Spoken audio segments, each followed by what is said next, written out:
Hey, yo, yo, yo, yo, you know who it is, your boy Aji, but do a champong. And I got my guy right beside me, but not literally, you know what I mean? Next to me, next to my face. His face is next to my face. You know what I'm saying? What up, boy? What's up, dude? I feel like for any kid born after 2020, that is going to be the new norm of being side by side. This no doubt. People don't chill I'm anymore. pumped to do this right now. Rundown. I missed my trucker convoy to Ottawa, so I decided to hop on here and chat with you for a bit. So this will be fun. Yo, things are escalating fast. Serious business. Thousands and thousands and thousands and thousands of people are just, hey, man, COVID. I told you last podcast, bro, I don't like beef, but it's going to happen. People are coming to a head. Whatever side you're on, it's going to be forced to be exposed, to be shown, to be stuck up for, to be represented. And that's the why sad truth is its separation is happening. True, Meanwhile, but that's why Putin's nice. He's going to distract us all with a World War III. So like he'll just no doubt. I was about to say. Meanwhile, Putin is right on the border of Ukraine. He's always thinking of others. He's always thinking of others to help us get our minds off COVID. This world is it's not nice all the time, but you know what is nice? Right now, Rundown, no warning podcast, just about this weekend's hot fire. NFL Oilers get off the losing streak. Okay, and UFC was so good. Oh my goodness. Let's start with football, because that for any neutral going into that weekend, you couldn't ask for anything better. Those were the four best divisional games. Possibly the four best divisional games of my existence. Jones, first time ever. 4 NFL divisional playoff games all ended on the last play of the game. That is nuts, dog. Insane. Field goal, Mahomes to Kelsey. Those are the three enders. Everything leading up to it too. Like the block punt. Which game do you want to start with? What do you want to start? Man, they're all fire. Let's just go Green Bay, San Fran, because let's go. Aaron Rodgers. That was very unfortunate that those quotes came out right before the game, because everyone is ready to pile on the Schadenfreude, where you take pleasure in the misfortune of someone else, and everyone wanted Aaron Rodgers to lose. What happened before the game? I didn't see the comments. You didn't see all the. Well, he had some quotes about how bad of a president Biden is, and how like this whole thing is a hoax, like COVID's just a hoax and everything, and it was just a bad looks. Well, he said he's attacking the unvaccinated. We gotta use the right terms. We're in the misquotation. We're in the misquotation era. I just heard a UFC trainer talking about how he even jumped on stories, and then I'm like, I had to go back and read it all. I'm not saying you're no, I was just trying to paraphrasing it. Like, it obviously went into bigger depths with it. But hoax is just a big term in this day and age with COVID. So that's why I'm just like, But honestly, he got what was kind of coming to him, because they didn't deserve to win that game. I felt like San Fran was just always lurking there, and it was only fitting that Robbie Gould comes out and bangs it out. Did you see that clip of him before the game when like the Packers were doing all their player introductions, and they're like doing this massive player introduction, and Robbie Gould just kicking field goals over? I see that. That was crazy. I was like, can't break the man's focus. He putting in work. But that game I really enjoyed. I can't say he got what he deserved, or I just think that the better team won the game. But at the same time, the better quarterback didn't win the game. Garoppolo threw no touchdowns and had 2 picks. So Deebo Samuel. Deebo Samuel's been like punt was. That's what I mean. The defense and it landing perfectly. Teams, so crazy. Exactly. The 49ers have been hot rolling into the playoff game, and honestly, Deebo Samuel's like the unsung hero of the league this year. Like, you hear about Kupp and Jonathan Taylor, but Deebo Samuel's total offense contribution for the 49ers, it's nuts. Running like crazy, running touchdowns, punt returning kicks, scoring as a wideout. He's doing everything. I swear I saw him sneak out and play some corner for a little bit. He was doing some probably on Devontae. Do some slash Cordell Stewart styles and play every position. That sets up, like, I was really excited. I told you on the last pod I really wanted the Rams to win. Matt Stafford. No doubt. This sets up a really nice matchup. Jones, I had a big belief that all 4 underdogs were going to win, and it was going so well that way. But in that Rams Bucks game, it was wild because they were stepping on their necks, 27-3. And then, once that fumble happened from Cup, I just had a feeling that Tom Brady juice was going to start. I know, and I just kept seeing him sitting there on the bench, like getting ready. I was like, dead serious. Yo, I have enough respect for Brady, just like I used to of Tim Duncan, but God damn it, all you Brady lovers, God damn, I'm happy he lost. Get out of there, Brady. I'm sick of your ass. I'm sick of TB12. I'm sick of the Bucks. I'm sick of Gronkowski. I'm sick of all of it. Get out of here. Get out of here, Brady. Come back later. Do you think he's coming back next year for sure? Relief to get rid of that, man. Get him out of here. Tom Brady, you deserve all the respect in the world. But do you really think he's coming back next year? Do I think he's coming back? Probably, but who knows? I don't know. It's just guessing game. Man's old. He's done everything. He doesn't need to come back. He doesn't need without money. Godwin and AB, that team's looking a little suspect. He was lacking weapons in that last. He's also up there, dog, because let's be honest, like, you still had Mike Evans, you still had Gronkowski, you still had Fournette. Like, just because he started the season with the all-star wideout squad and 2 running backs and a perfect O-line, now people are like, oh, Brady was shorthanded. No, he wasn't, man. No, he wasn't. He wasn't shorthanded. He had less options, but he was far from shorthanded. Well, and he lost his weapons right at the end, so that's like a different time. It's different if you lose them at the start of the season and you can. Of course, they're huge contributing factors. I'm not going to act like Chris Godwin's a non-factor. Scotty Mitchell ain't no Chris Godwin. But I understand at the same time, like, when he does everything right, he's the wizard, he's the king, he's the GOAT, he's the greatest. He loses something, he loses the game, and now it's like, oh, I don't like making no excuses for like LeBron. Anybody. You know what I mean? It's very much so, except Tom Brady has way better winning percentage in big games than LeBron. Couple more rings. You know what I mean? Rams, Niners, who are you cheering for? Oh, I'm going Niners, but I believe it's going to be Rams, just because the Rams seem more total to me. I just think that Aaron Donald, Ramsey defense is just, and then the offense is clicking. OBJ is looking like a New York Giant again, dog. You know what I mean? Everyone underestimated and they're getting him OBJ, involved. but That's a big thing. That's better coaching. He's playing with getting him involved a lot more. What do people think was going to happen? Well, I already saw that the Rams are trying to block people from selling their tickets to Niners fans, so they don't fill up their own stadium with just all Niners fans, which is going to happen anyways. They're not going to be able to stop it. Before we get off of the NFC side and go to the AFC side, I want it to be understood that Aaron Rodgers, never mind about the off-field stuff. Honestly, I can't stand COVID over discussion. You already know how I feel about COVID talk. Doesn't interest me. But what I can focus on is the man's 11-10 in playoff games. He's 0-4 against the Niners. And like, he's won the most regular season games in 3 years of any quarterback not to make the Super Bowl. So let's just pump the brakes. This guy and Favre aren't that far apart. Go it all the time. They say go. That's what I mean. Him and Favre aren't that far apart with that kind of stuff. He is no doubt skillful and talented. No doubt. Everyone knows his arm game, his decision-making, his accuracy, his turnover, touchdown ratio, all that's on point. But 11-10 in playoffs and the most regular season wins over 3 years with no Super Bowl appearance. Come on, A-Rod. And they're talking about last year, that 4th down. But the reality is he had three downs first. And the same way Brady had a bad game and he had a bad game last year, but Brady made key plays. I'll never forget that touchdown before half. Rodgers needed to have his glowing moment last season against Brady or this year, and he didn't do it. So shout out to Rodgers for being one of the most talented, gifted, and one of the 10 best quarterbacks ever to throw football. But dog, you ain't putting it up in the playoffs. You're on that Elway Manning tip, and you need a chip, my bro. You need at least one more chip. Elway and Manning, I don't see it happening. Up the end of their career nice. You're going to be Dan Marino, dog. Not Dan Marino in the sense that. Hey, if I was building my team right now, you know who I'm taking? I'm taking the other 2 quarterbacks that were in those games in the AFC. Like, I'd take a lot of those guys. Pat Mahomes, we'll start there. Let's start with the Bills and the Chiefs. AFC side, Bills, Chiefs, most fire 4th quarter maybe in football history. My God. Holy. We're Bills, and I want to start out by I want to start by shouting out Josh Allen, because that might have been the greatest losing quarterback game ever played.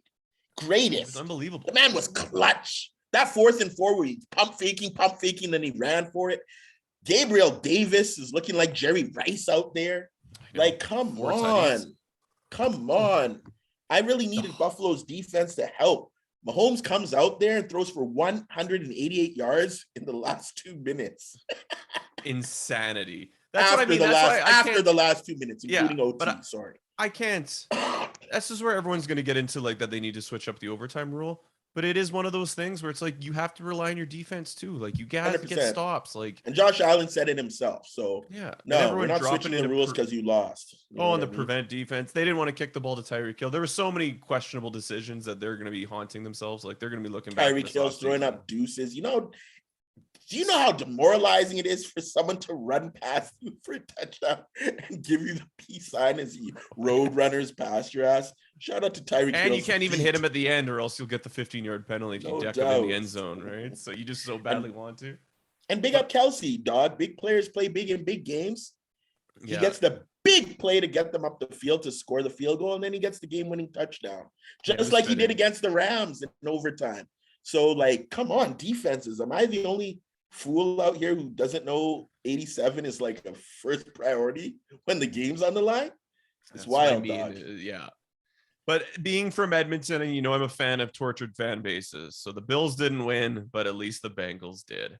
That made me very happy to see. I love seeing Joe Burrow come out and man, they're in a weird. Joe Cool, the new not Montana, like his status, but just like the new cool Joe QB. Like Joe Burrow he has that chillness that Joe Montana has. We never feels like too phased up. Oh, and he's had it forever. I've seen some interviews of him when he was like 14. He's still got the same swag. He's just great. Bro, that's what I mean. Some people are gifted the characteristics. It's not just like we're talking about Rodgers and the talent. Rodgers, he didn't get drafted partially because he had a big ass ego. And the Niners said they didn't like that in the interview. They go and get Alex Smith. I don't know if that was the right choice, but at the end of the day, hey, they've still been to more Super Bowls. If your character is high and your play is high, it's just out of control. Like it's dope to be talented, but it's even more dope to be talented, humble, and focused and get those W's when you need to. Yeah, and I think the Bengals are just in that perfect locker room where they're all young, they're all in the same age group, and they all know how good they are. So that's good drafting by the Bengals. It took them a few years to get there. They listened to Burrow. Now people are looking back. Everyone was saying Burrow and the ACL, he missed a year. Get the O-lineman, get the O-lineman. He's like, nah, dog, I broke a touchdown record with my boy Chase in college. Go get him. Dog, did that ever pan out, man? It's kind of working out. Yeah. Jamar Chase, he's a bad boy, man. These LSU wideouts are serious. Oh, do you think there's any way they can? Jamar Jefferson? Damn. Do you think there's any way that the Bengals can pull it off, or are we seeing the Chiefs walk right into the Super Bowl again? Because it's the playoffs, and I never say never, I still think the Bengals have a chance. And shout out to Joe Mixon, because I'm guilty, even in past fantasy drafts. There's something about Mixon that he doesn't have those glitzy lights around him as a running back. But for 3 years straight, I've seen this man put up consistent numbers. He was injured a bit. He's like Dalvin Cook in the sense that he gets hurt almost every season. But his numbers when he plays and is healthy are consistent, dog. And he scored again this weekend. And you got T. Higgins and Boyd that are just like, what? These guys aren't chopped liver with Jamar Chase there. CJ Azuma, like their team is on point. And shout out Zach Taylor, because everyone's always giving all these props to all the young coaches, McDermott and LaFleur and McVay. How about my man, Zach Taylor? He's doing good out in Cincinnati. You know what I mean? He turned around what Marv Lewis took 15 years to screw up. It was 39 years since. Shout out to my man, Marv Lewis, the most unwinningest job-keeping coach of all time. Well, and Carson, ever since Carson Palmer did the hot retire and dip, Cincinnati has been just in a hell. So this is perfect. Let's see it. And they do have one of the best uniforms in the league. So I'm hoping I'm hoping for Bengals Rams. Bengals Rams. That's your final. That's my prediction. That's your hope. That's my hope and prediction right now. Your hope is hope. Yeah, Bengals Rams. Honest prediction: Rams Chiefs. Okay. My hope is also gonna be Bengals and Rams. And once again, I'm with you. It's Mahomes and them boys, dog. Andy Reid got the burgers ready right after the game yesterday, dog. These guys are hungry to go back, get back that chip that Brady made them lose last year. They're clicking at the right moment. One thing I like about this Final Four, Jones, and I was saying it yesterday, my girl, NFL, NBA, you build up to chips. Like you see a team that's coming, get there slowly. But the NFL, I've noticed for years, who's hot in the last 4 games. That's a big factor. Big. That's why that was a big factor in the Buffalo Chiefs game being that good because they were both rolling, dog. And they both had elite quarterbacks and weapons and everything. And that game lived up to it.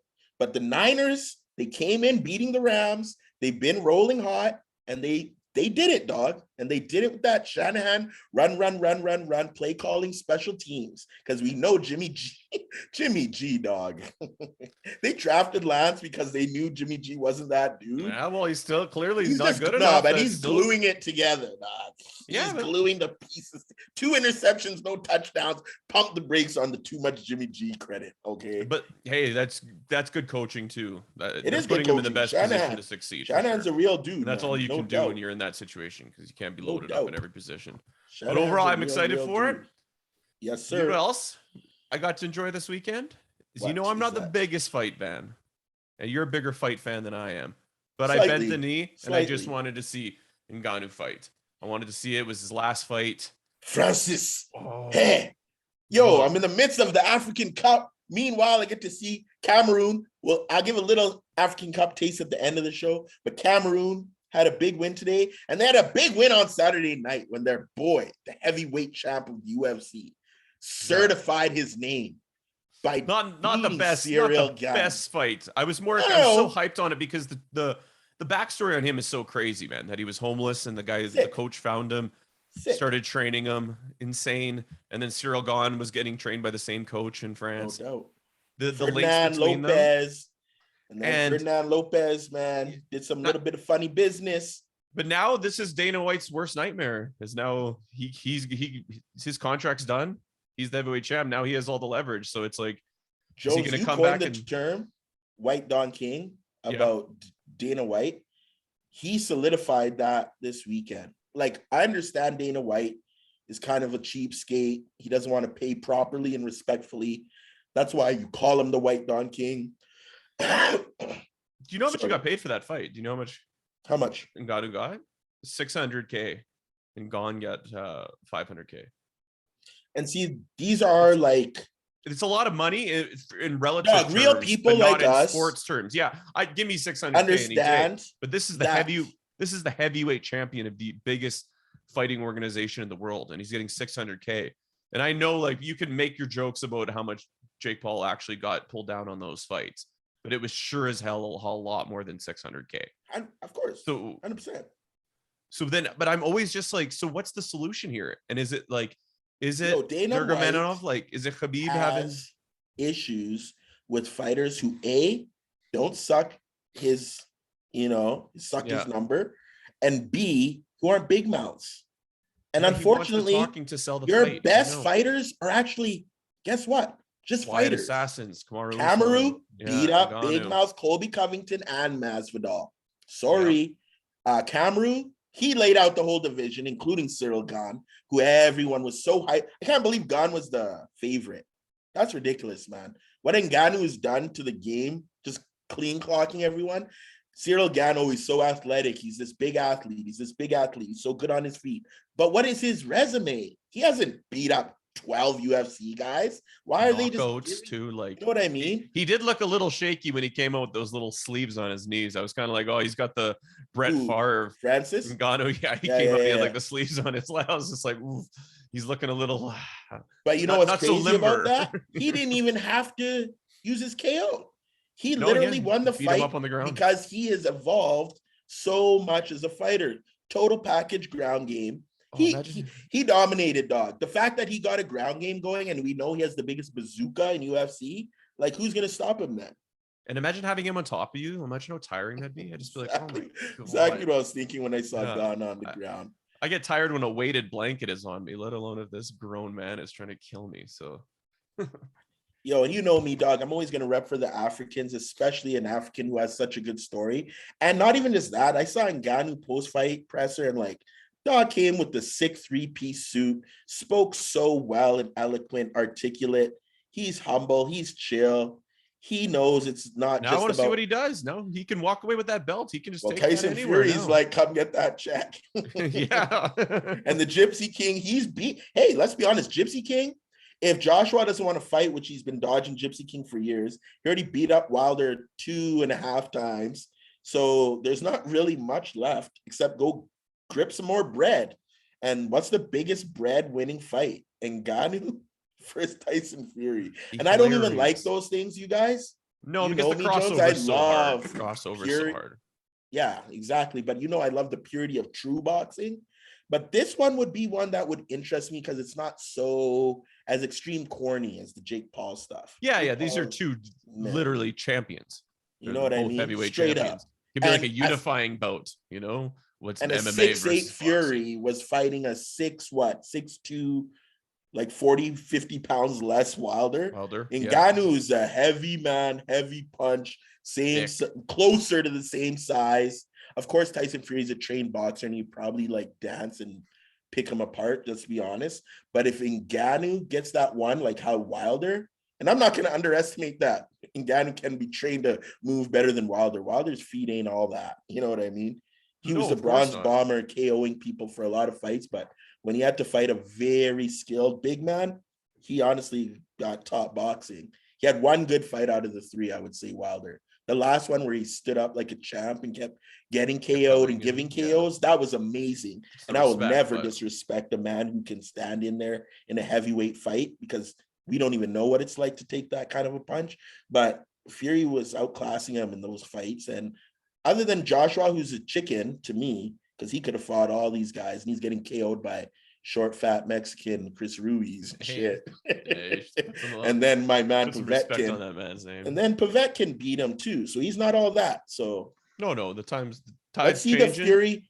Let's see the Fury and Ngannou. But before I just want to say I only tuned in just to see how rattled Dana White was, and they wouldn't give me the close up on him when Ngannou because I was like, I did not want to. Yeah, but you see, he didn't put the belt on. Yeah, there's nothing more obvious than how rattled you are than that. Dana White, low class dog.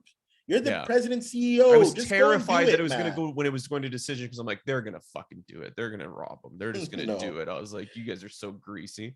Yo, while we're on that, quickly switch to the co-main event. Yo, I didn't think Figueiredo beat Moreno good enough to take the belt, bro. Did you watch the co-main event? Yeah, that one was. I thought it was a good fight, and it was fairly close for someone to take the belts away from somebody. I don't think Figueiredo. He did push the fight a lot, and Brandon Moreno wasn't like as good as he was in the last fight. But like for me, you didn't take the belts. You didn't win that clean that you took the belts. But he was more of a showman. That's what I found. I think he was just doing like a lot of cool moves. Davison, Figueiredo, yeah, he was. He definitely is. Yeah, he was doing like the Superman punches and stuff, doing the kicks. Remember, he tried to do the somersault kick and stuff. Like he was trying to just no kill doubt, him. no So doubt. that's what I think it was. But I agree, you got to beat the champ. But who knows? Let's with the be UFC. honest. Dana loves setting up rematches so he can make more money off a good fight. I know they love this shit. But let's wrap it up. We got our little Edmonton love. But before we go right into the Oilers, Mike Riley retired. Long time, Alex. Yo, before we go into the Oilers, never mind Elks, bro. Shout out to my boy RJ Quee because his brother, Victor Quee, was just named today the president and CEO of the Edmonton Elks. So I got to give big props to that. That's exciting. Crazy for Edmonton to have a local guy who's overqualified. He ran one fighting championship in Asia prior to this. He has a sick resume. You can go Google it tonight or after the podcast. Go check it out. Victor Quee. He's an Edmonton bred dude. He actually is a Johnny Bright scholarship winner, which is so crazy. So he's already kind of tied into the EE. But I'm just pumped because like it's such a small world that someone I know's brother is now the president of the Elks. So shout out the Quee family.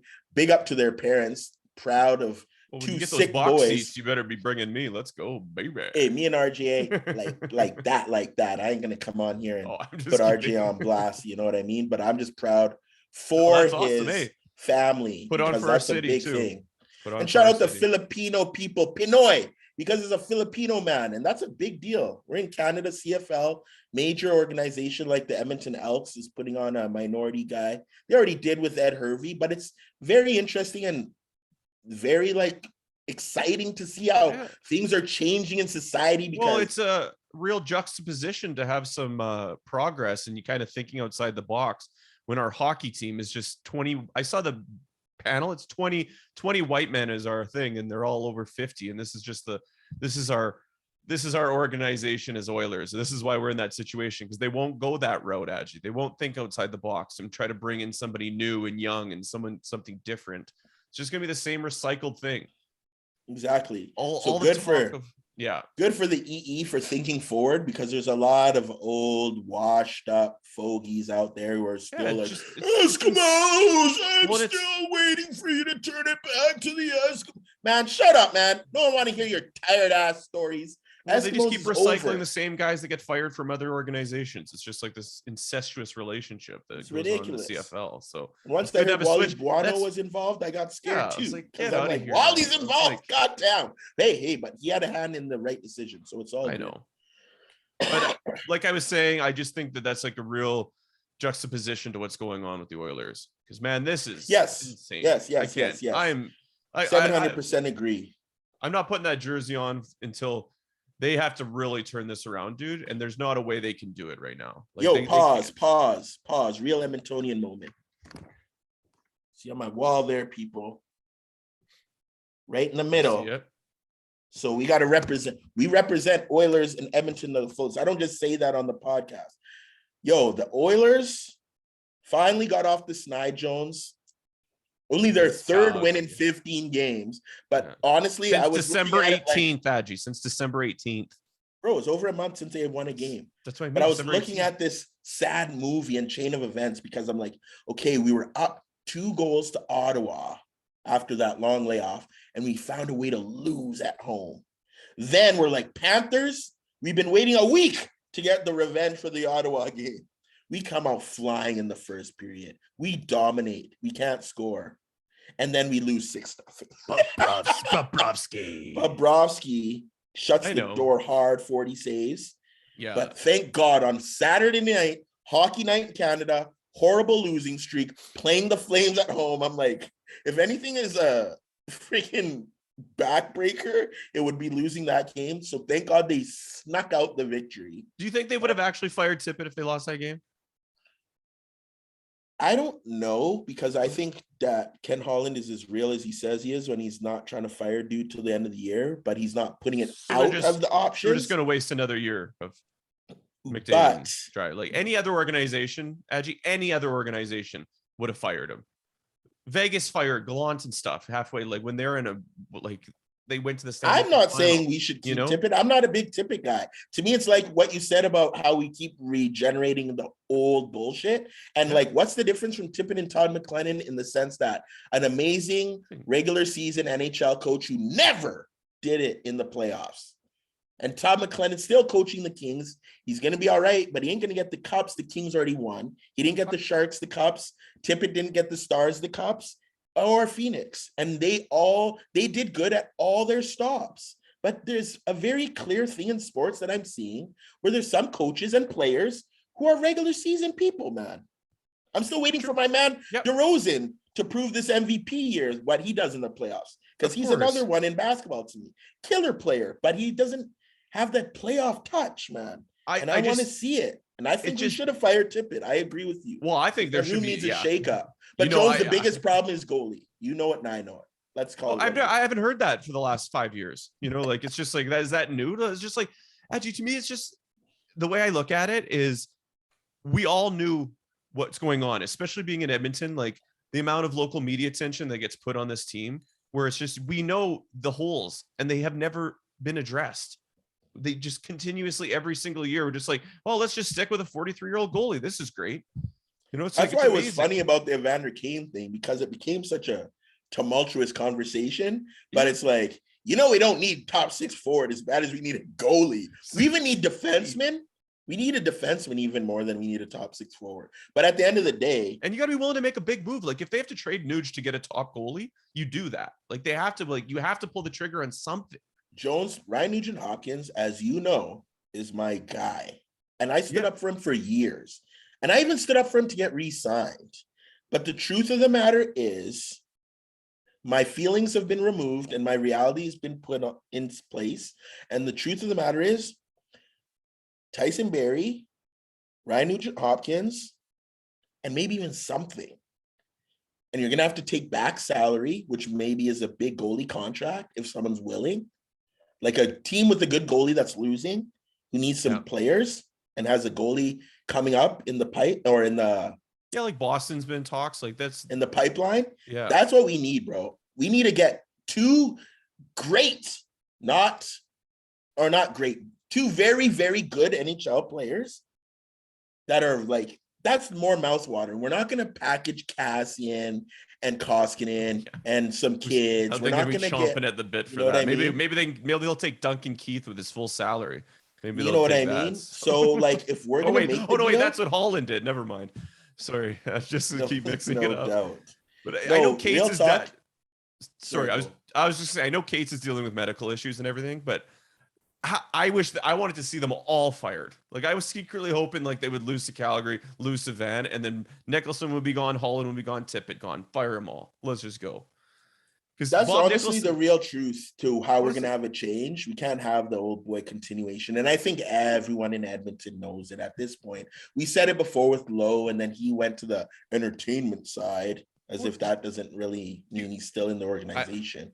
Do you think there was a reason that Boston got rid of Peter Chiarelli and then immediately put in Cam Neely and then started doing a lot better? And then the Detroit getting rid of Holland and putting in Yzerman, and then they start doing a lot better? So they just keep hiring people that are getting fired from other organizations. And you know what's interesting? No hesitancy either. It's just like, oh, you got fired? Oh my God, get him. It's like not like, why'd they fire him? Oh, I'm kind of seeing why now, because I've had to deal with this. And he's making the most money as a GM. That's embarrassing. And the sad thing is right under our nose, our dude in Bakersfield, Condors, killing it.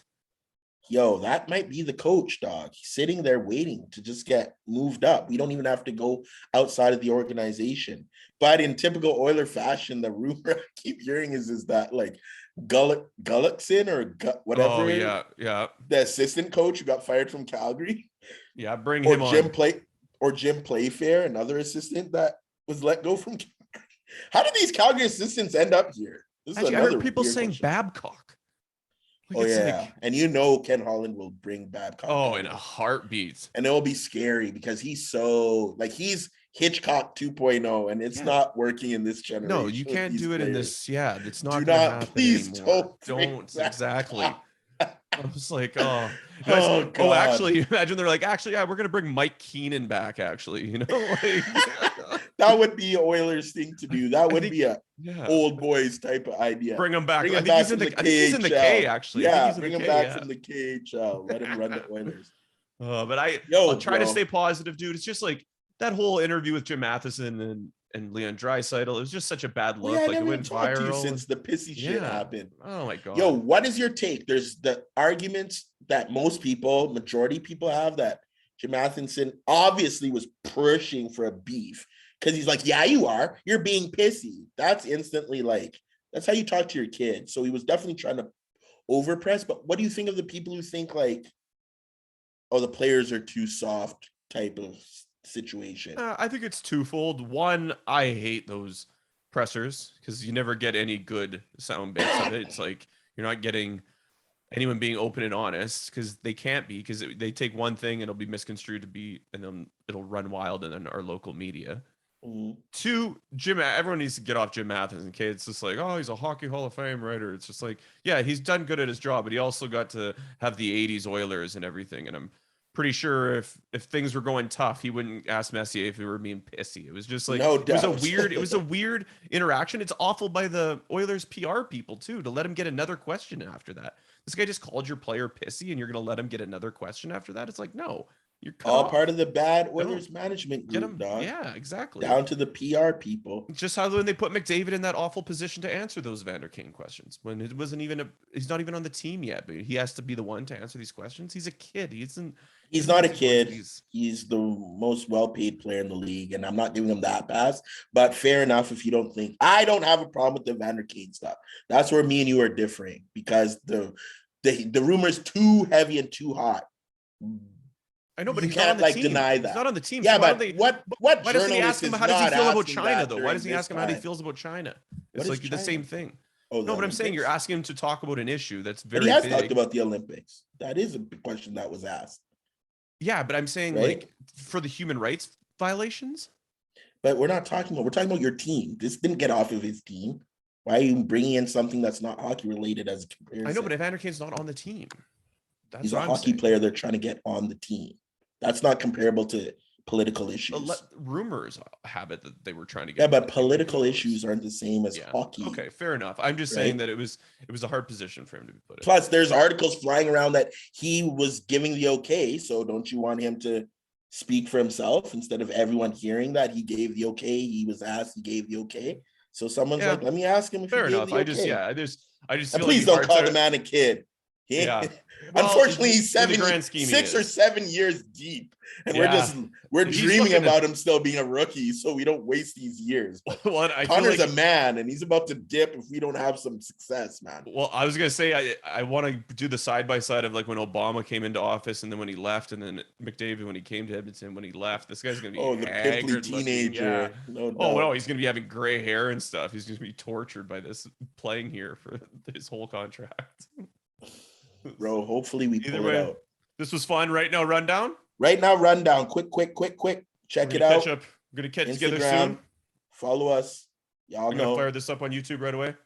We're gonna get together soon, though, man. Till then, stay safe. Try not to fall on that ice out there. Sheesh. Jack Frost is a bitch. He's the worst human. Peace, man.